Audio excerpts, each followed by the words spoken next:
Hello, ladies and gentlemen. Welcome to another episode of Play the Tape. I am your host, Derek J. Fields. And full disclaimer, I always do this. Sometimes I forget. I am not, or my guests sometimes or may sometimes be licensed clinical therapists or certified drug alcohol counselors. I do have them from the show from time to time. I do have a guest today that's an expired to be a certified or licensed social worker.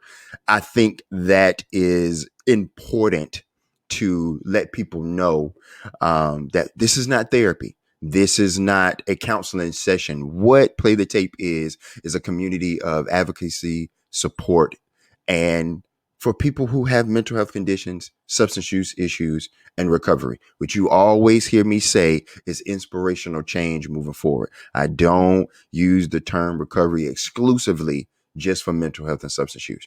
You know me, you've heard me say it plenty of times before. I believe recovery is going outside to taking a walk, getting some sun on your face, telling the people in your life, hey, I love you, giving them their flowers while they're here. You know, kissing your wife, kissing your spouse, your husband, hugging your kids. For me, it was taking a hot shower, brushing my teeth.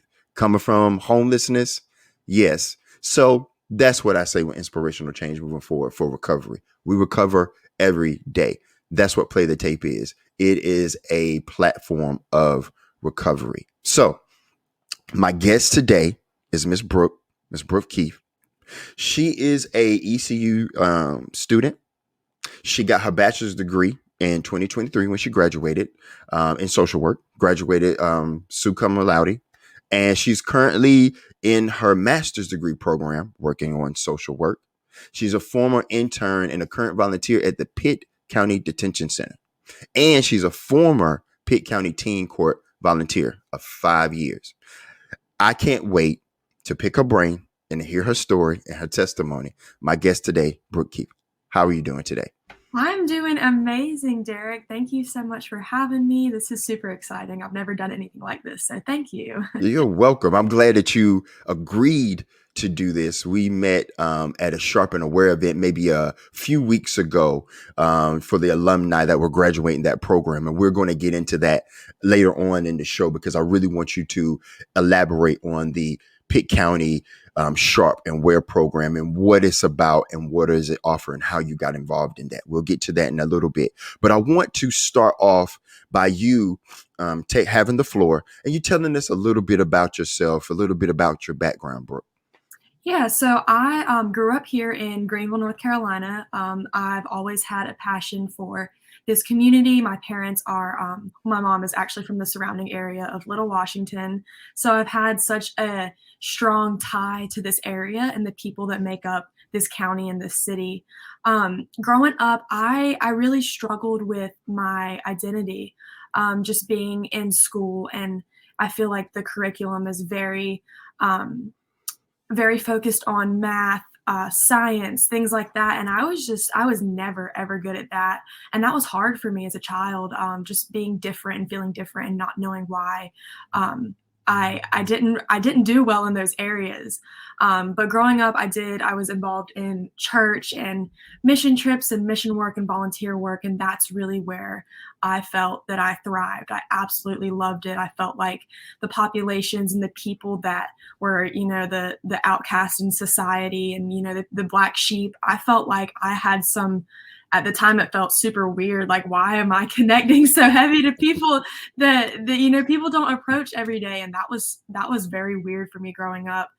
Um, but as I got older and I kind of understood different aspects of society, like mental health, substance use, things like that, it kind of became clear to me that there was a need for people and for just more resources and attention in those areas. But I wasn't quite sure like what that looks like, anything like that.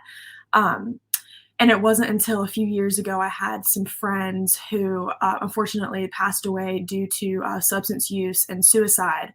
So I really felt the full effects of how those things impact everybody. It's almost, I kind of say, like a domino effect, a snowball effect. It affects the individual, the families, the friends, the smaller communities, and society as a whole. We're losing people every day to suicide, to opioid overdose, um, alcoholism, things like that. And I think all of those moments in, my childhood and growing up, being a young adult and being, the 21-year-old that I am, kind of shaped me into wanting to be a social worker. And that was such an amazing and defining moment for me as I was talking to my parents. They're such an amazing support system for me.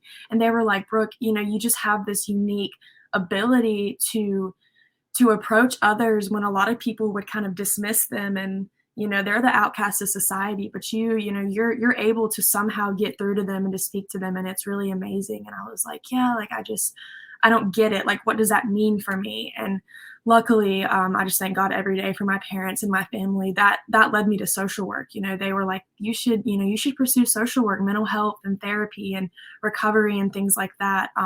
That's something you should do. And I tried it, and I went to my first, I think it was, practice with individuals here at ECU, and I just sat in that classroom and I felt like I found my purpose. This is what I love. I never felt anything in school before that I was excited to learn about. I remember sitting in class in high school being like, oh my God, like when will this teacher shut up? I hate math. I hate science. I hate it. Like I just wasn't good at it. And I'm like, Right. what is wrong with me? But I sat in that class and I was like, this is what I love. This is what I want to do. And ever since then, I feel like I have kind of built on my identity, and I felt like I'm a new person. And I love what I do every day with the SHARP program and the WARE program, like what you said, and just the community in Greenville and Pitt County. I love it so much. I really do. I'm glad of your humility and I'm glad of your humanity. Yeah. I feel like, and I say, and I've said this before, ladies and gentlemen, in previous episodes and previous shows, that I believe that the humility and the humanity, if you are someone that, like myself, has been on both sides. I've been on the side of homelessness. I've been on the side of addiction and mental illness. And now I'm learning this side of advocacy and support and peer support and counseling. I'm learning that side. Not saying that that's me per se, but I'm learning so much from people like Brooke and other guests that I've had on the show as they inspire to be clinical counselors, certified drug and alcohol counselors, licensed social workers. That takes humility and humanity to get into that type of field, it's a service field.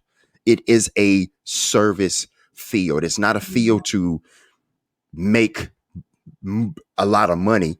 It's Right. a field to, yeah, you do want to be compensated, and you want to live, and you want to live comfortably, but it's a field that that you have to be of service, and that people's lives are in your hands, and Yes. they may be like that first defense, that first line of defense that they come in. So for instance, I am on Brooke's caseload, and she's my social worker. She and I believe most counselors and therapists and psychologists and psychiatrists, they have to have this humanity about them, that they want to care. And you seem like you do. Yeah. So you said you didn't know about that. You knew it, but you didn't know it.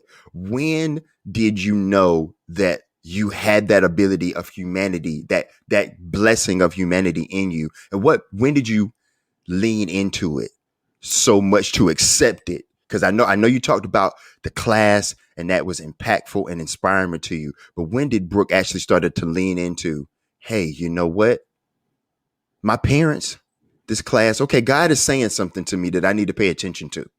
Yeah, I think it was just small little things that I would see in the community. I would hear, I don't know if you or anyone in the community saw, there was an article that I want to say the New York Times or somebody did about Greenville, North Carolina. It was a huge like news source that they chose Greenville to focus on for the opioid crisis. And I remember seeing it and I was like, oh my God, like I live there, I'm from there, like why are we not doing anything about this? And it was people from J.H. Rose High School. I didn't go there, but a ton of my friends went there.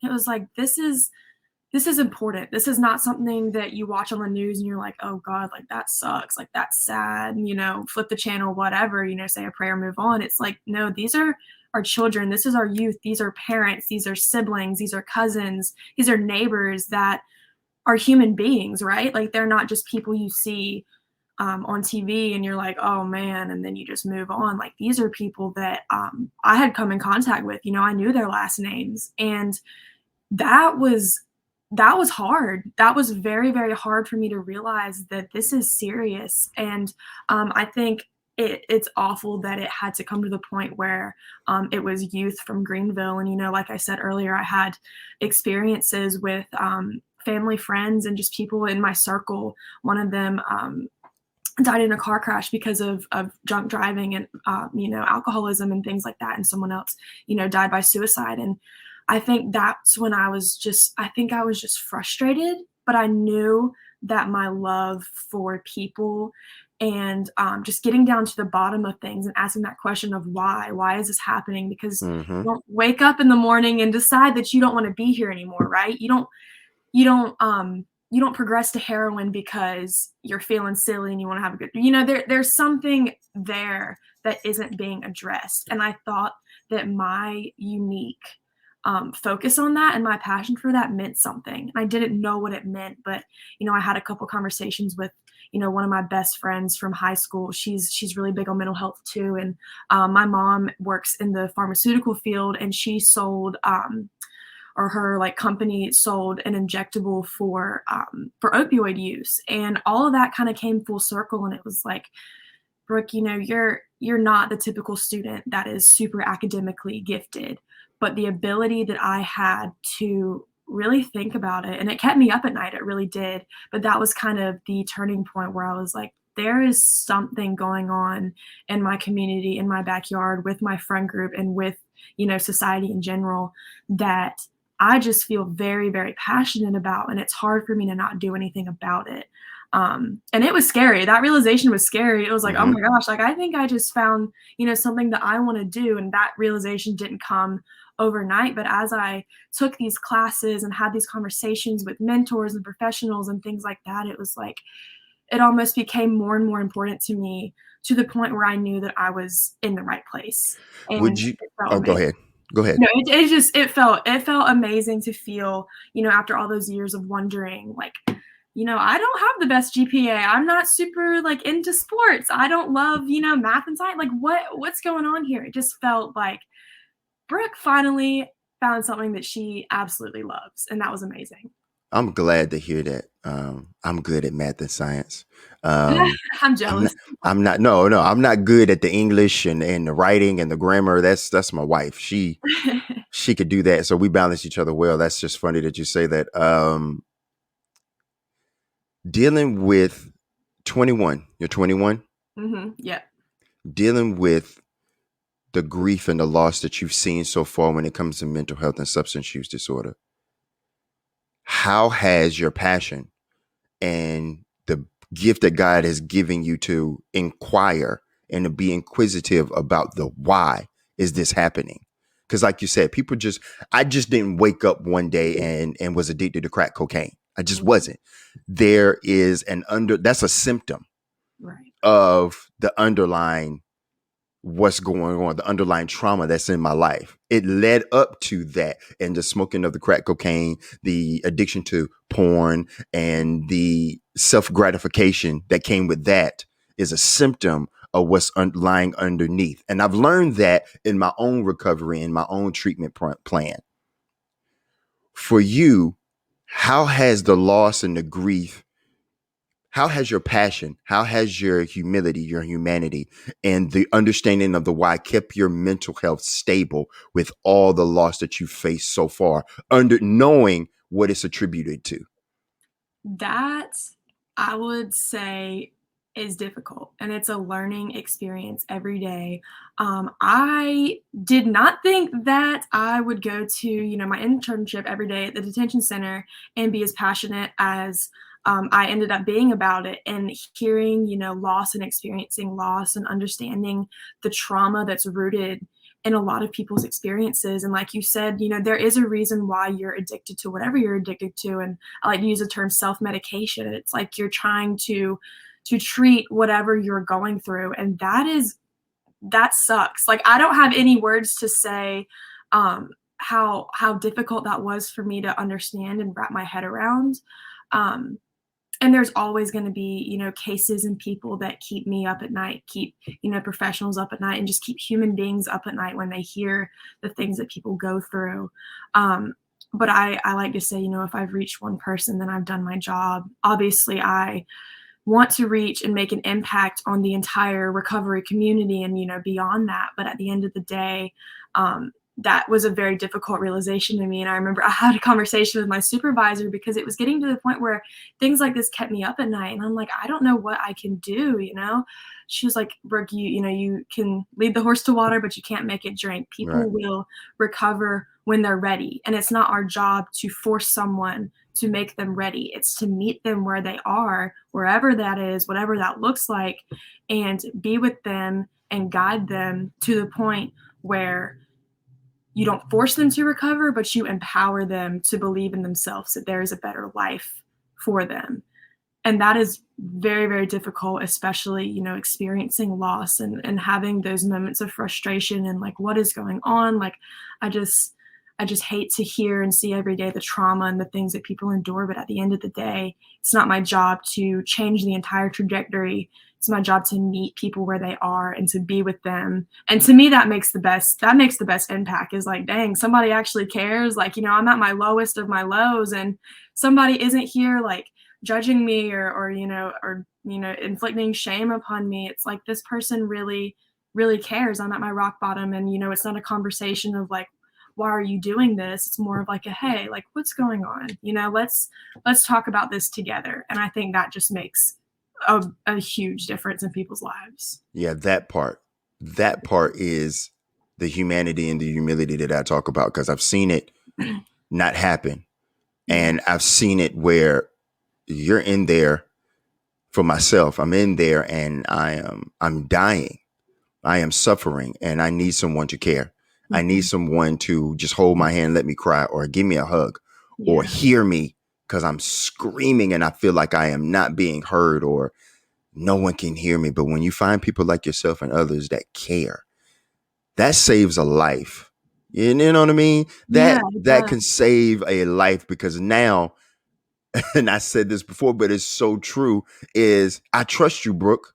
yeah. I trust you. You have earned my trust and my respect to the point where even if you're not my assigned caseworker, I'm going to call Miss Brooke. That's right. That's right. And I love that. That's, that fulfills me and fuels me. I had people walking up and down the halls of, the detention center and just, in the community, Miss Brooke. I'm like, oh my gosh, hey, so-and-so, like, how are you? Like, I love that. And that just drives me every day. Because they know that if they bring you something, you hear them. Yeah. You're not just going to write it off or dismiss it. And if you don't know the answer, you're confident enough to be like, hey, Derek, I don't have the answer for you right now, but you best believe I'm going to find it out for you. Or I'm going to direct you to someone who knows it, and you tell them that Miss Brooks sent you. That to me is empowering. To be like, so you're telling me that this person comes in here daily for me to succeed? I gotta give my all. I have to give my all. So that's what, and that, okay. So coming into this line of work, because coming into social work is not easy. How does Brooke, knowing what you're going to do, because the classroom is in education is very important. I never take nothing away from education. I believe education is very important. You have to educate yourself on what you're trying to do, but don't let that education take away from your personal experience of being a human being. Yeah. How has your education from your bachelor's degree, graduating that, getting that in social work, going into your master's degree, what have you learned so far that you've taken with you from your days of volunteering at PCDC or your days volunteering at Teen Court? How have they linked up, and what is different? Oh man, that was the biggest shock, I would say, in my experience moving and shifting from a classroom setting to what we call a field setting. So going into places and not sitting at a desk and and highlighting a textbook and taking tests, but applying that. And there are definitely similarities. I feel like the theories that I've learned and the certain behavior patterns and things like that that I've studied are absolutely applicable to what I've experienced. But it was funny because one of my first week volunteering at the detention center in class, we always talk about professionalism and boundaries and making sure that that doesn't, you don't, you can't, unfortunately, you can't, you always have to have your guard up, always. And I, just was like, yeah, like I get it, whatever. But I walked in, Pitt County Detention Center, B5, shout out to the guys in B5. I walk in and I, had this professional demeanor. My body language is very reserved. My shoulders are up high. I'm not really smiling. You can tell I'm a little timid. And everyone walks in and they're like, "What up?" Like, "Oh, like what's going on? Like we ain't seen you before." Da, da, da, da. And I'm like, I I don't know how to handle it because this is not, you can prepare for things all you want, but at the end of the day, like, we didn't talk about this in school. Like, what am I supposed to do? And like, I remember it was my 21st birthday that weekend, and they asked me what I was doing. And of course, there was, the take a shot for me, Miss Brooke, or like, oh, you gonna turn up? Da, da, da, da.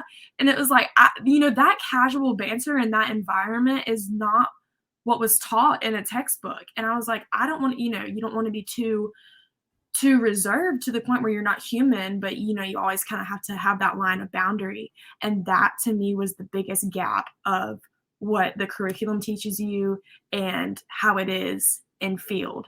And I struggle with that every day because I feel like just me, like, if I'm acting like we always say, don't walk in like you're a badass social worker, because if you walk in like you're a badass, you look cocky, and that's not human, right? That's not what you're there for. You're not there to flaunt your degree and to flaunt your position. You're there to meet people where they are Mm-hmm. and be there for them because it's not about you at that point.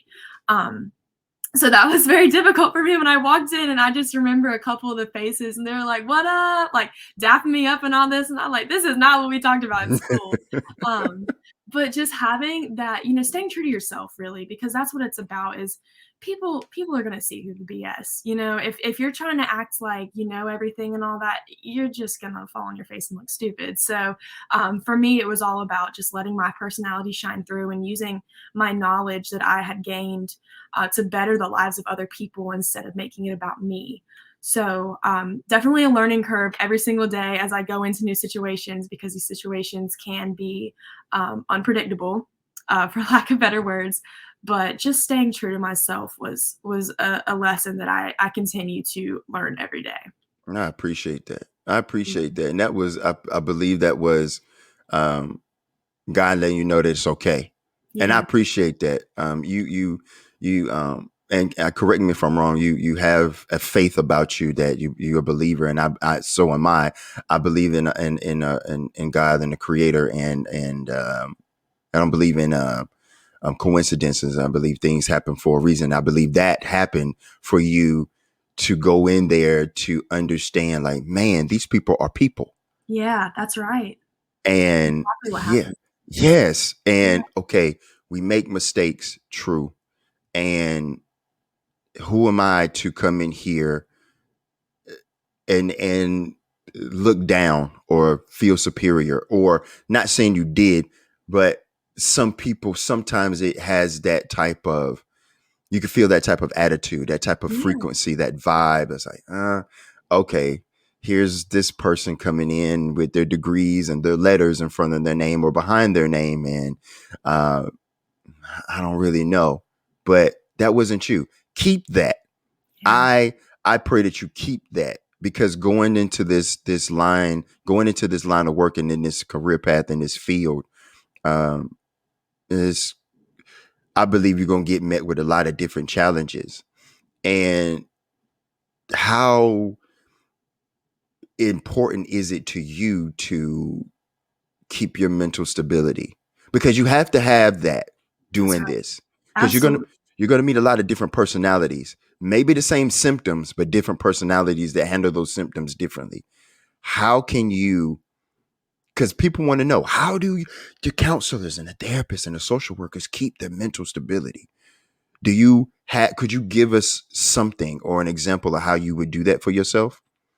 Yeah, that we that goes back to the curriculum that is being taught is it's self-care, self-care, self-care. And just like whatever, I get it.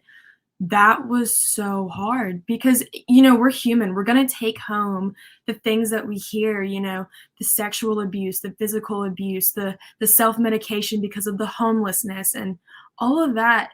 I think it's not I think that there's a false narrative of, you got to learn to not take it home. For Mhm. me, I'm a very I mean, I would like to say I would go so far as to say it's, my strong sense of empathy, like, I can't not take that home, like, that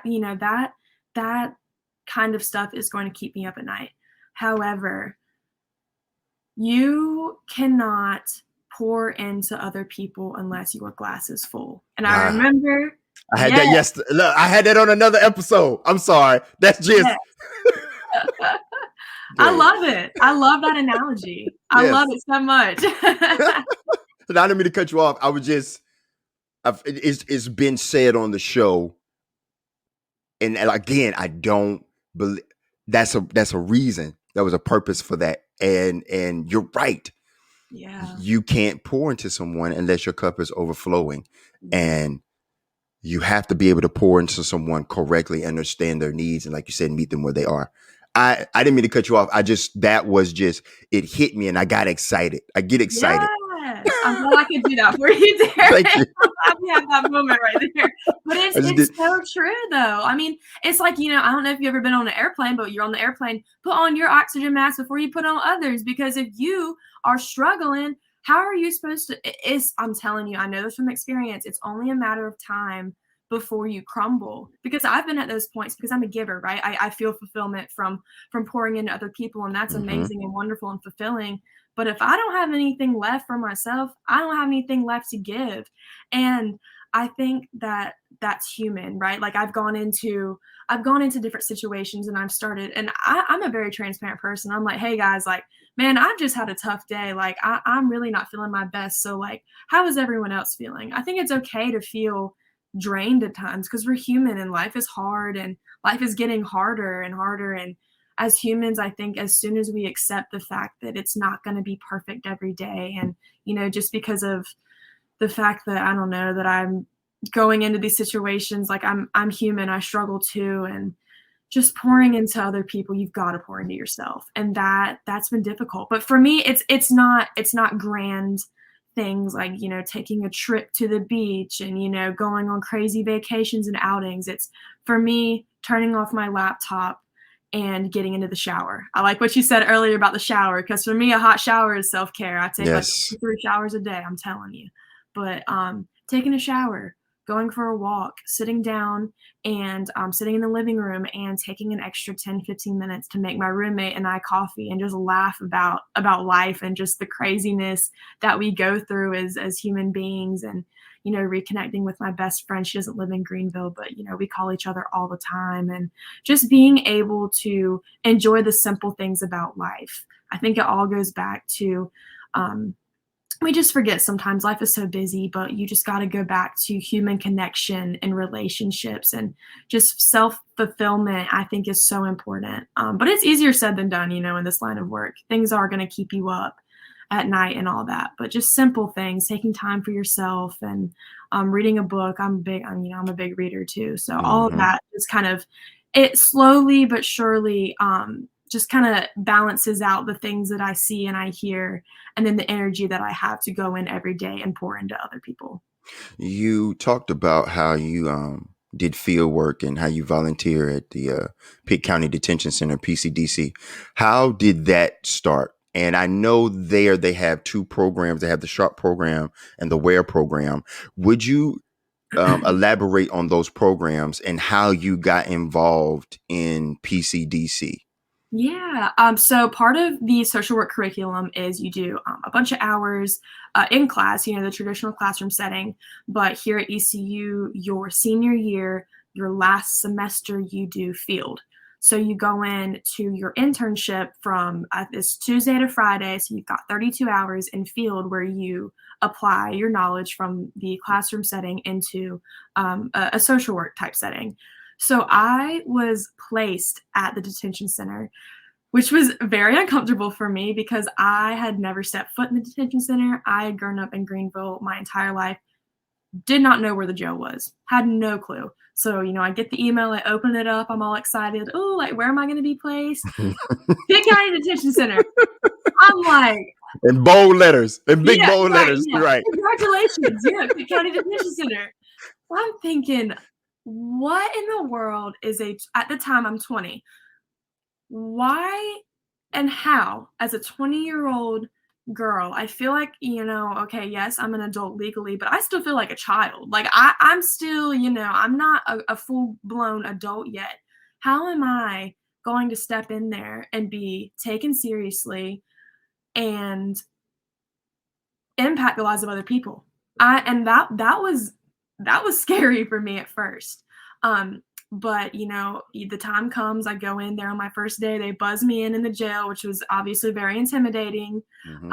And I go and I meet these individuals from the SHARP program, which is Sheriff's Heroin Addiction Recovery Program. It's a jail-based program, so there's 8 to 12 individuals. We interview them. They voluntarily apply. So this is not something we make people do. They apply to be a part of this rehabilitative program. And these individuals get groups, individual counseling, all types of therapeutic intervention. But they're held to a very high standard. They're supposed to be model inmates. So it's kind of a trade-off. So you got to be on your P's and Q's, but Hmm. we want you to use your time wisely here while you're at the detention center to acknowledge that there's something going on in your life and there's a reason why you keep ending up here, and let's break that cycle. So that was a SHARP program. And then the WARE program is for women. That's Women's Empowerment and Recovery, pretty much similar to the SHARP program. It's a little bit smaller. There's typically, I would say, like maximum 5, 6 individuals in there. But I ended up meeting these individuals from the SHARP and the WARE program. And that was the moment when I walked in, super scared, don't really know how this is going to go. I'm barely not even 21 yet. And I buzz in to the SHARP program, and everyone was so welcoming. It was, oh, like, what's your name? I'm so and so. I've been here for this long. Like, what are you doing here? Like, what's going on? And for once, I felt like there wasn't a barrier between me getting to go home at 5 o'clock and then the girls and the guys in the jumpsuits. Hmm. And that was a turning point for me, because it is easy for us to go, and I'm guilty of this, I will admit it. It is easy for me to log on to Jailbirds or to the Daily Reflector and look at all the mug shots and the charges and be like, oh, like, you're here for so and so, you're going to prison, you're going to be here for a long time, blah, blah, blah. And I had that mindset. I was like, oh, like, you committed a crime, like, oh, you did the crime, you served the time. But the relationships that I built during my 3 to 4 month time frame in the detention center absolutely changed my perspective on the human beings that are justice involved individuals in and out of the detention center. And I think when we take a moment to look at the why are you in and out of jail? Because no one wants to be there. It sucks. It sucks. Yes. Why are you reoffending? What is going on? And I think that realization and comparing, the charges that are on your we call it a face sheet, so your mugshot and your charges are one thing, but the individual is standing right in front of me. So let's have a conversation. What's going on? And the relationships and the alliance that I formed with these individuals is probably the most life-changing thing I've ever been a part of. And I'm just so grateful every day that I'm pouring into these individuals, but I'm not sure that I could express how much they are pouring into me, whether they know it Mm. or not. I'm Yeah, glad you said that. I'm glad you said that. yeah. No, a lot of people forget that part. Is people ask me, why do you come and speak? I want to get back to what you said. about them pouring into you, but it just hit me because people are like, why do you go speak? Why do you go share your story? Why do you go share your experience, strength, and hope? Because not only am I pouring into that community, they're pouring back into me Yeah. because now they see I want to be where you are. And then I'd be like, well, I've been where you are, and I'm only a one bad decision away of being back. We're being in this together. So Yes. why not be in this together in the recovery, in the inspirational change moving forward? Let's do that. Let's build that community and that sister and brotherhood and Yeah. that camaraderie moving forward together so we don't end up back here again. So I'm so grateful and thankful that you said that they poured into you. And I just don't want you to miss that, people. Brooke said that they pour into her. You're like, man, is that even possible? Yes. Yes. If you It go in there with an absolutely open is. mind, people, you can learn anything from anyone. Don't always look at the messenger. Focus on the message that's being taught. Yeah. So you said that they were pouring into you.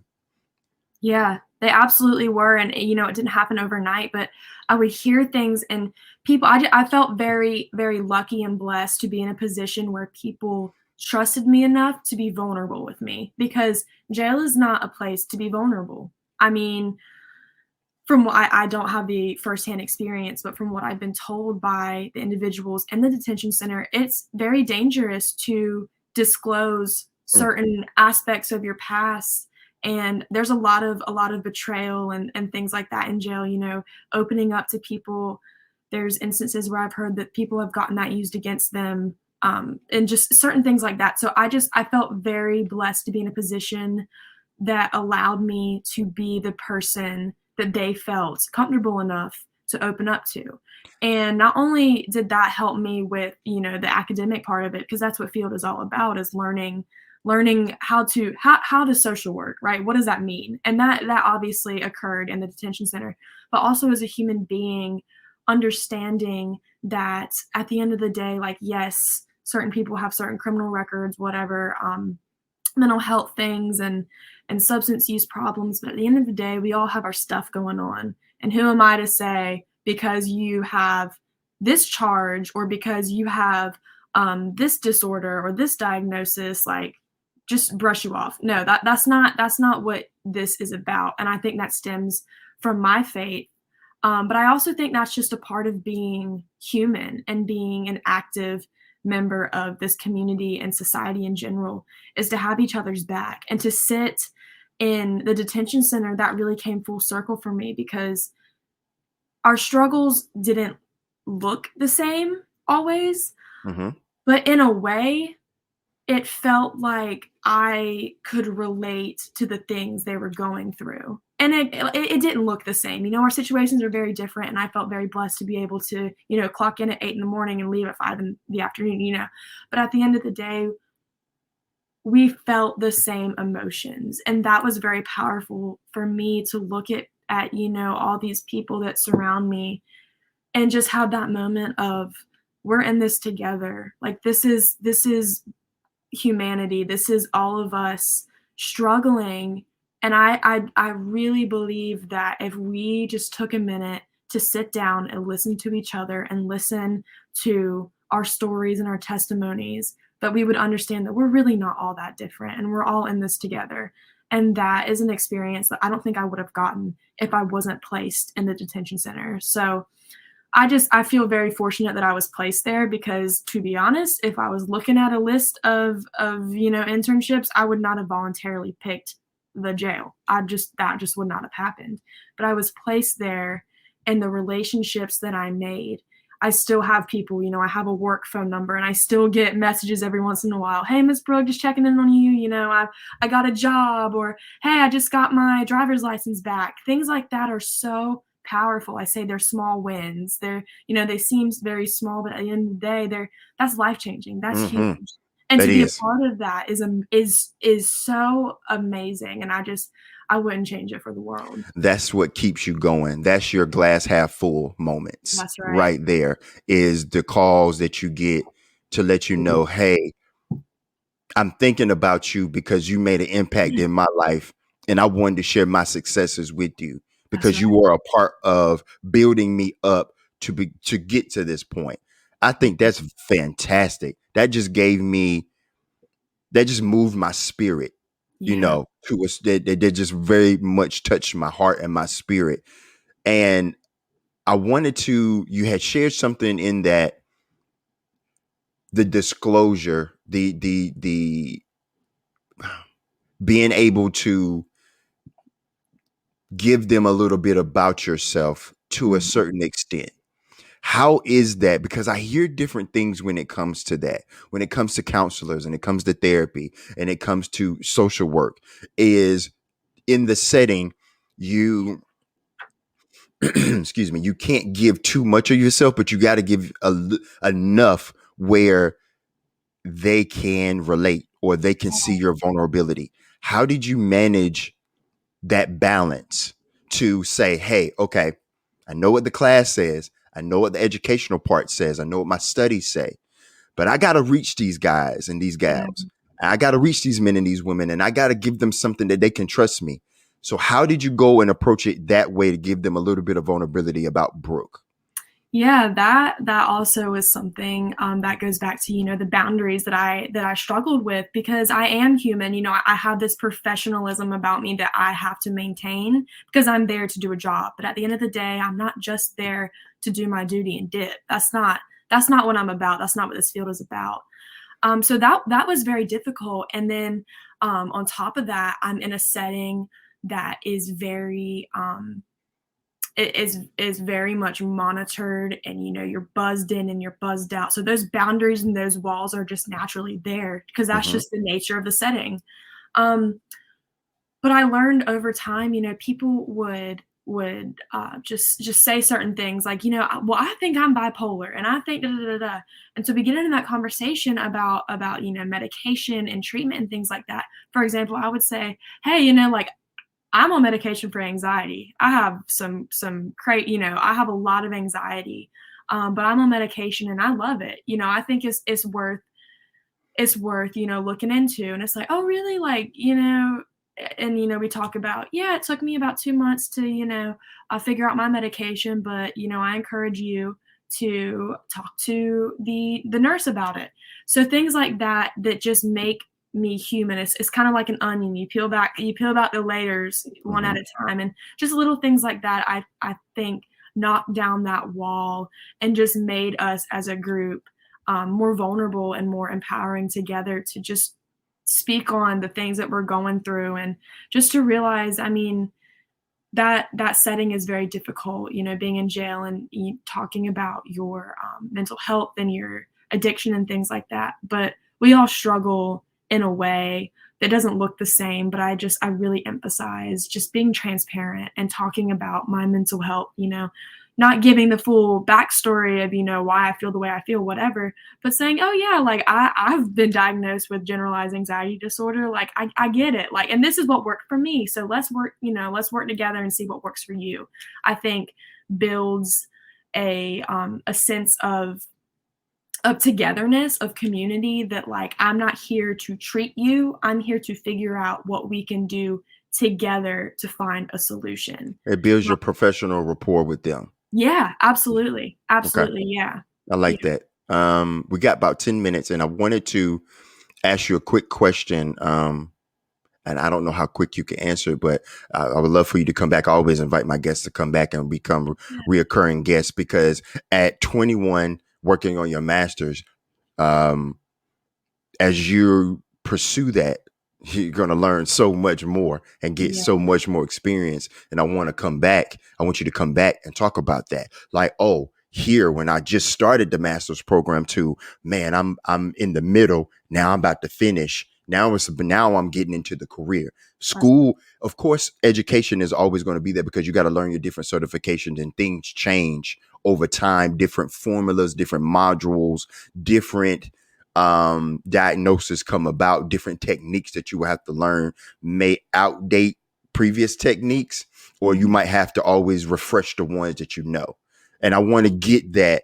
I want you to come back and talk about that right. and expand on that. But real quick, what is social work? Explain that to me. What is social work? What does that mean? Social work for me, it was very difficult for me to differentiate that as I was, declaring a major because you've got psychology and psychiatry and, addiction counseling. To me, social work is taking a holistic perspective. By that, I mean taking the different aspects that make you who you are, your mental health, your physical health, your environmental health, your spiritual health, all of those things that make up who you are.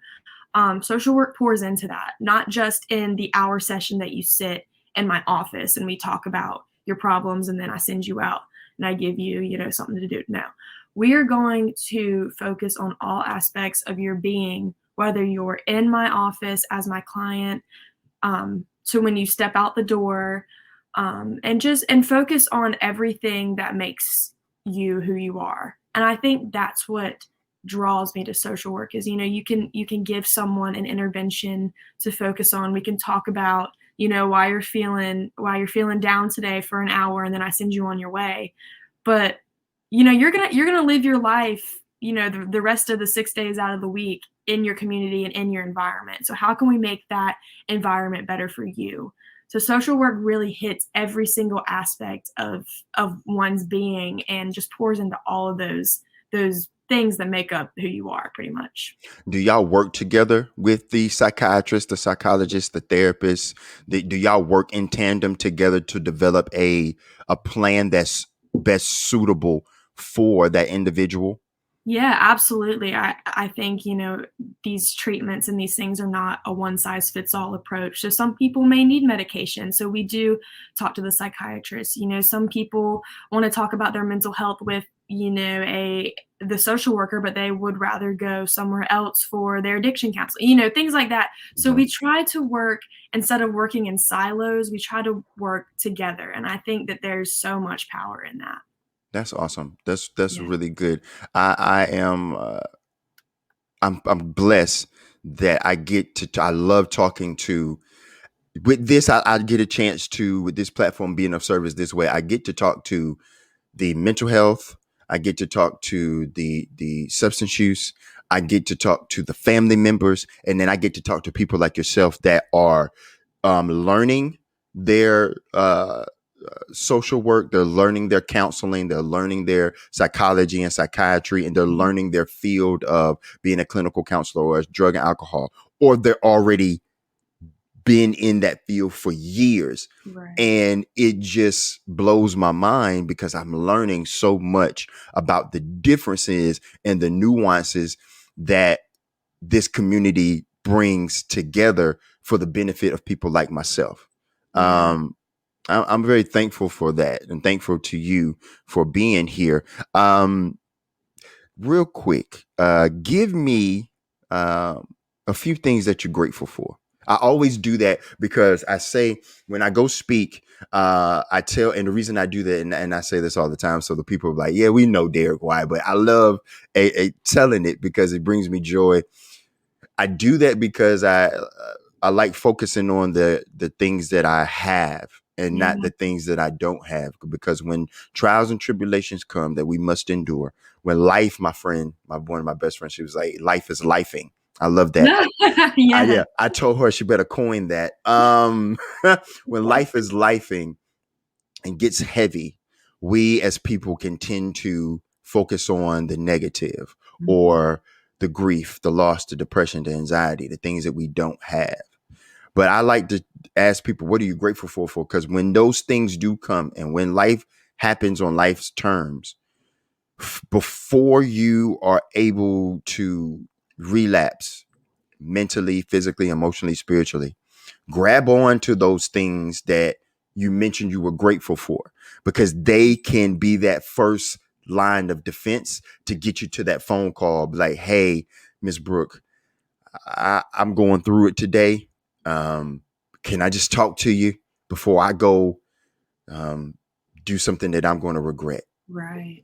So that's why I always ask people, what are they grateful for? Because it's just something that you can hold on to. It's a lifeline that, man, I'm grateful for that. And I don't want to mess that up by Yeah. doing something that could jeopardize that. So give me a few things that you're grateful for. I love that. First and foremost, I'm thankful for God. I really am. Without him, like you said, I don't believe in coincidences. I think everything happens for a reason. I thank him for giving me the resources and providing this path for me to be in the position that I am today, because I find it so fulfilling. And I've struggled in the past with, with purpose and identity. And like you said, everything happens for a reason. And it all led up to these moments of fulfillment and these relationships that I've built. So that's all, that was all God and doing his Mm-hmm. thing. Yep. So, yes, that is like the biggest thing.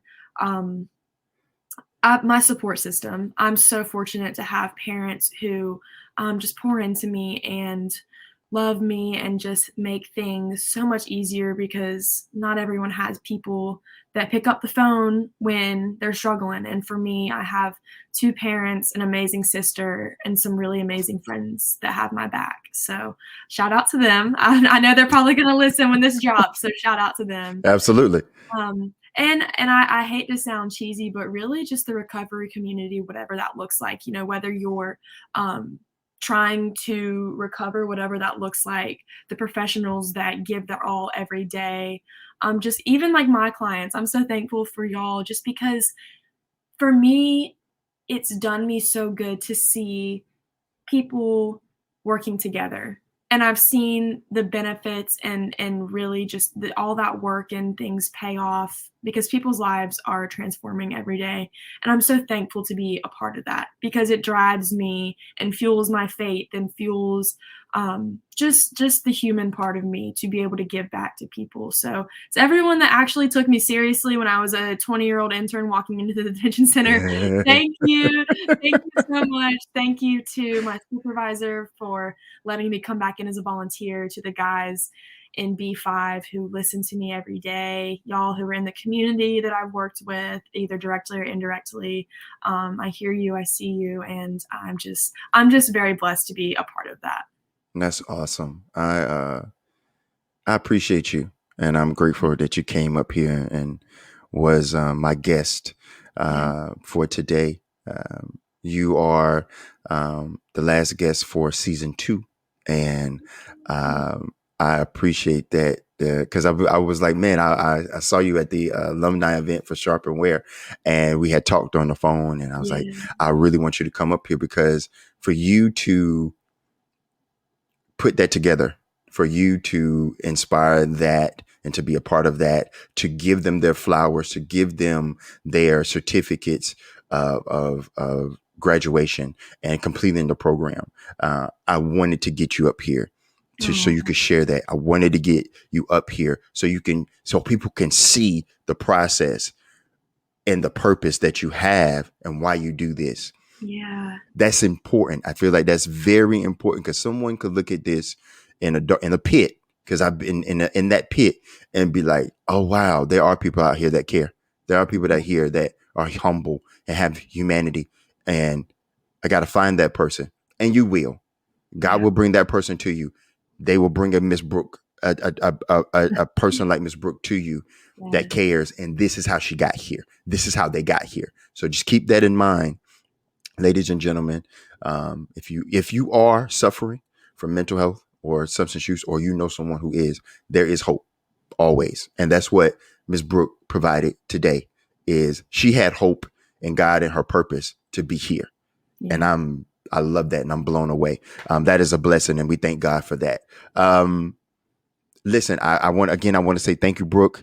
I love you from the bottom of my heart for doing this. I love you just regardless, as my sister, Yeah. um, in God and in recovery, in this journey of recovery. And I definitely would love for you to come back in the Absolutely. future. So Derek, thank you so much. I just commend everything that you do and that you stand for. We couldn't do this without people like you who have been on both sides. So seriously, from me and the profession, thank you so much. Really. absolutely, absolutely, it's my pleasure. I love being of service. Yeah. Wherever this is going to go, I'm excited for the journey. Not even worried about the destination. So And we're doing it together. So that's yes, the we best are. Yes, part. we are. Community all day. But listen, Brooke, until next time, I will talk to you soon. You take care, okay? Absolutely. All right. Thank you so Peace. much, Derek. Bye.